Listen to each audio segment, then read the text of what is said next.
तो आगे कंटिन्यू करते हैं हम लोग, आज समझते हैं कि किस तरीके से दोनों कंट्री ने अपने यहाँ जो इतनी कम पोजीशन था और उससे जो कॉन्फ्लिक्ट्स होने का चांसेस था उसको किस तरीके से सॉल्व किया। तो सबसे पहले हम लोग समझेंगे श्रीलंका के रिस्पेक्ट में, ठीक है। श्रीलंका क्या क्या ना, मेजोरिटेरिज्म लाया श्रीलंका में, मेजोरिटेरिज्म, ठीक है। अभी समझेंगे ये होता क्या। सबसे पहले श्रीलंका इंडिपेंडेंट हुआ, आज़ाद हुआ 1948 में, यानी हमारे से एक साल बाद। हम लोग 1947 में हुए थे, वो लोग 1948 में आज़ाद हुआ। आज़ाद होने के बाद उन लोग कॉन्सेप्ट रखा कि हमारे कंट्री में मेजोरिटेरियन फॉर्म ऑफ गवर्नमेंट चलेगा। कौन सा गवर्नमेंट चलेगा? Majoritarian form of government. तो सर सवाल कि ये मेजोरिटेरियन फॉर्म ऑफ गवर्नमेंट क्या होता है, तो दो वर्ड समझते हैं, मेजोरिटी और माइनॉरिटी। जिनका पॉपुलेशन ज़्यादा होता है वो मेजोरिटी कहलाते हैं, जिनका पॉपुलेशन कम होता है वो माइनॉरिटी कहलाते हैं। इन रिस्पेक्ट ऑफ श्रीलंका हम लोग देखें तो 74% सिन्हाला स्पीकर लोग थे। तो 74% सिन्हाला स्पीकर, तो सिन्हाला स्पीकर क्या कहलाए? मेजोरिटी कहलाए। और श्रीलंकन तमिल्स कितना थे? 18% थे, पॉपुलेशन कम था, वो क्या कहलाए? माइनॉरिटी कहलाए। यानी मेजोरिटेरियन फॉर्म ऑफ गवर्नमेंट कहने का क्या मतलब हुआ? वैसा गवर्नमेंट जो किसके द्वारा रन किया जाएगा? सिन्हाला स्पीकर के द्वारा। क्यों? क्योंकि वो मेजोरिटी में थे। अब कैसे रन किया जाएगा सर? सरकार आजाद हो गया तो डेमोक्रेसी ना आ गया होगा, तो कैसे रन किया जाएगा? तो देखो सब कानून का खेल है, लॉ का।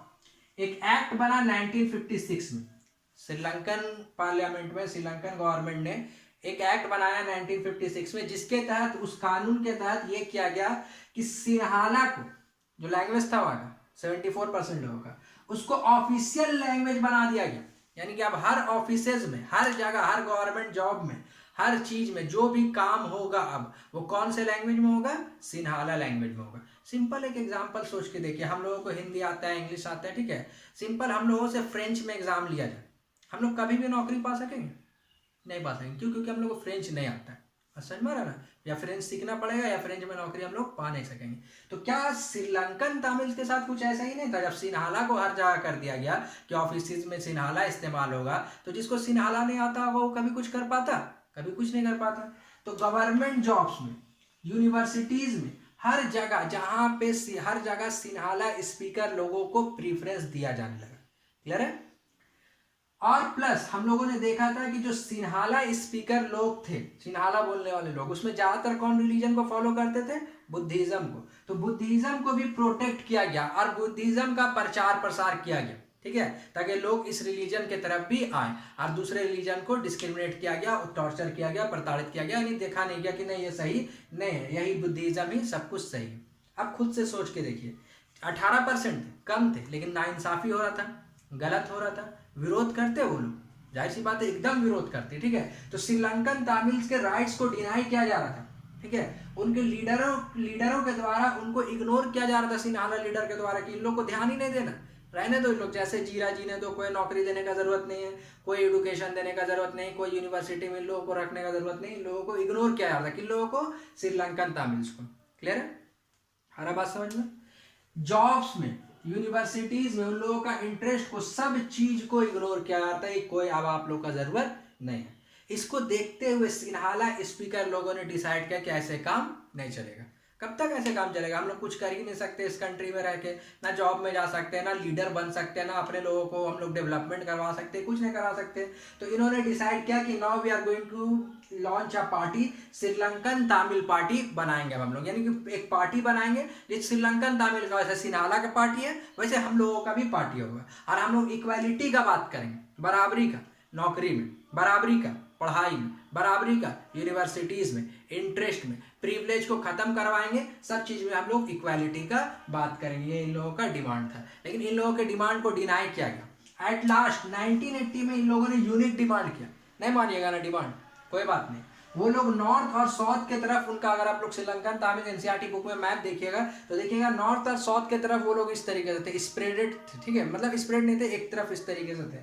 तो उन लोगों ने डिमांड किया कि नॉर्थ और साउथ का हिस्सा में जो हम लोगों का तादाद ज्यादा है उसको आजाद कर दीजिए, अलग कर दिया, यानी कंट्री का बंटवारा कर दीजिए। सिन्हाला स्पीकर का अलग श्रीलंका हो जाएगा और तमिल स्पीकर का अलग श्रीलंका हो जाएगा। Independent Tamil Eelam, independent Tamil state का बात किया उन लोगों ने कि हम लोगों को इंडिपेंडेंट तमिल स्टेट चाहिए। एक इंटरेस्टिंग बात बता देते हैं, बुक में नहीं लिखा हुआ है। इस डिमांड को लेते हुए एक हम लोग बोल सकते हैं माओवादी ग्रुप, टेररिस्ट ग्रुप, ठीक है, लेकिन वो उन लोग का वहाँ का डिमांड था लोकल्स का, श्रीलंकन्स का, ठीक है। उन लोगों ने लिबरेशन टाइगर तामिल एलम नाम से एक पार्टी का ऑर्गेनाइजेशन किया, LTTE, ठीक है। तो उसने डिमांड किया कि हम लोगों को अलग कंट्री चाहिए, लेकिन डिमांड का तरीका शांतिपूर्वक नहीं था। डिमांड का तरीका क्या था? लड़ाई झगड़ा, जिस तरीके से आतंकवादी लोग करता है, माओवादी लोग करता है, हम लोग बोल सकते हैं उन लोग के बिहाफ में, उन लोग के लिए वो क्या था?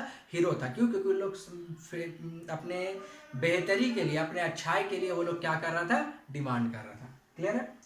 अब जाहिर सी बात है, जब वायलेंस होने लगा तो दोनों तरफ से लोग मरे होंगे, लड़ाई होने स्टार्ट हो गया होगा। जो कंट्री में लड़ाई होने लगा वही क्या कहलाया? Civil war. अब समझते हैं ये सिविल वार क्या होता है? तो जब विद इन अ कंट्री कोई अलग अलग इंटरेस्ट को लेके लड़ाई हो जाए तो वो क्या कहलाता है? सिविल वार कहलाता है। ऐसे गवर्नमेंट जॉब को लेके लड़ाई हो गया सिन्हाला स्पीकर और श्रीलंकन तामिल स्पीकर लोगों में, ठीक है। और ऐसा लड़ाई कि एकदम वार के जैसा लगेगा, एकदम वार के जैसा, कि बहुत बड़े पैमाने पर लड़ाई हो जाए, बहुत लोग मारे जाए with in a country, country के अंदर ही, तो वो क्या कहलाता है? सिविल वार।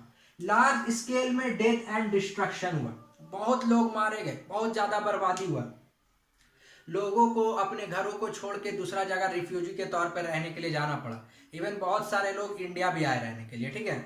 बहुत ज़्यादा प्रॉब्लम हुआ और एट लास्ट 2009 में ये लड़ाई खत्म हुआ, ठीक है। इसी में एक पॉइंट लिखा हुआ है कि जब हम लोग देखेंगे डेवलपमेंट चैप्टर में इकोनॉमिक्स में, तो देखेंगे कि ह्यूमन रिसोर्सेज डेवलपमेंट में श्रीलंका का रैंकिंग हम लोग से अच्छा है, लेकिन ये सिविल वार के कारण उसको बहुत बड़ा नुकसान उठाना पड़ा, बहुत सारा प्रॉब्लम फेस करना पड़ा श्रीलंकन्स को, ठीक है, पूरे श्रीलंकन को। और एट लास्ट वहाँ पे लड़ाई खत्म हुआ। तो प्रैक्टिकली सोच के देखो, क्या ये मेजोरिटेरियन फॉर्म ऑफ गवर्नमेंट सही था श्रीलंका में?